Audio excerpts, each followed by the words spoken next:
Hello everyone. So today I am going to explain a very important fact, और एक ऐसा fact जिसे आपने कई बार अपने दिमाग में सोचा होगा, और कुछ कन्फ्यूजन्स भी आपके माइंड में हुए होंगे कि ऐसा क्यों होता है। तो मैं बेसिकली बात कर रहा हूँ इन पक्षियों के बारे में। ये जो पक्षी हैं ये जो है एक हाई पावर लाइन पे बैठे हुए हैं, और इन्हें जो है किसी तरह का करंट या शॉक नहीं लग रहा है।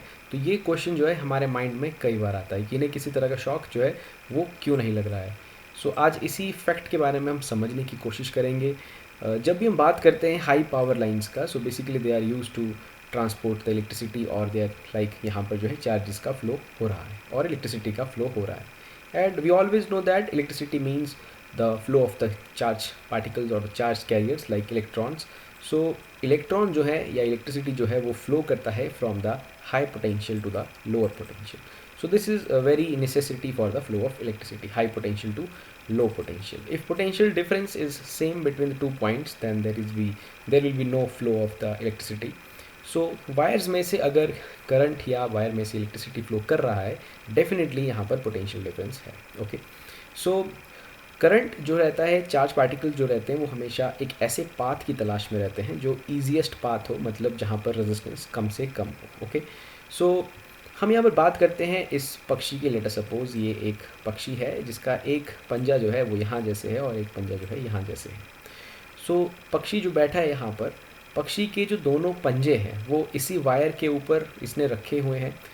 एक तरह से इसके पंजे एक ऐसी जगह पे हैं जिसका पोटेंशियल, और इसका दूसरा पंजा भी एक ऐसी जगह पे है। इन दोनों पॉइंट्स का जो पोटेंशियल है वो बिल्कुल सेम है। ओके, अप्रॉक्सीमेटली वो बिल्कुल सेम है। तो इन दोनों पॉइंट्स जो कि इसके पंजे के साथ कांटेक्ट में है वो दोनों सेम पोटेंशियल पे हैं।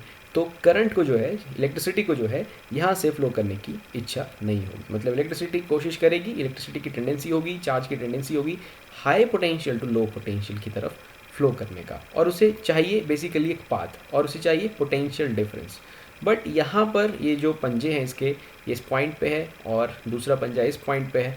दोनों ही पॉइंट्स जो हैं वो सेम पोटेंशियल पे हैं, तो इसके थ्रू जो है किसी तरह का इलेक्ट्रिसिटी कंडक्ट नहीं हो पाएगा। लेकिन हमारे माइंड में ये भी क्वेश्चन आता है कि लाइक ये जो पॉइंट है इस वायर पे और ये वाला जो पॉइंट है इस वायर पे, इन दोनों के बीच में भी तो कुछ हद तक कोई पोटेंशियल डिफरेंस होगा, तभी तो वायर में से करंट फ्लो कर रहा है। लेकिन हमें ये जानना होगा कि जब भी करंट फ्लो करता है इन हाई पावर लाइंस में से, इन हाई पावर लाइंस का रेजिस्टेंस बहुत कम रहता है।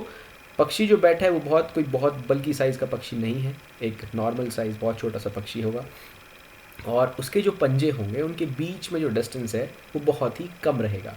मतलब उसका एक पंजा यहाँ और एक पंजा यहाँ, ऐसे कोई बहुत बड़ी दूरी पे नहीं है, वो बहुत नज़दीक हैं एक दूसरे के। यहाँ पर एक पंजा, यहाँ पर एक पंजा, वो बहुत नज़दीक हैं एक दूसरे के। Due to that reason, as in wires का जो रेजिस्टेंस है वो बहुत कम है, थोड़े से डिस्टेंस के आगे चलने पर पोटेंशियल डिफरेंस में खासा फ़र्क नहीं पड़ेगा। तो आप एक तरह से इस बात को समझ सकते हैं कि पक्षी जो है एक तरह से एक पॉइंट के ऊपर ही बैठा हुआ है। पोटेंशियल डिफरेंस सेम होने की वजह से करंट को पक्षी में से किसी तरह का पाथ नहीं मिल पाएगा, और वो अपने ईजिएस्ट पाथ मतलब उसी वायर में से स्टिल फ्लो करता रहेगा। इसी वजह से पक्षी को जो है वो किसी तरह का करंट नहीं लग पाता है, किसी तरह का शॉक नहीं लग पाता है।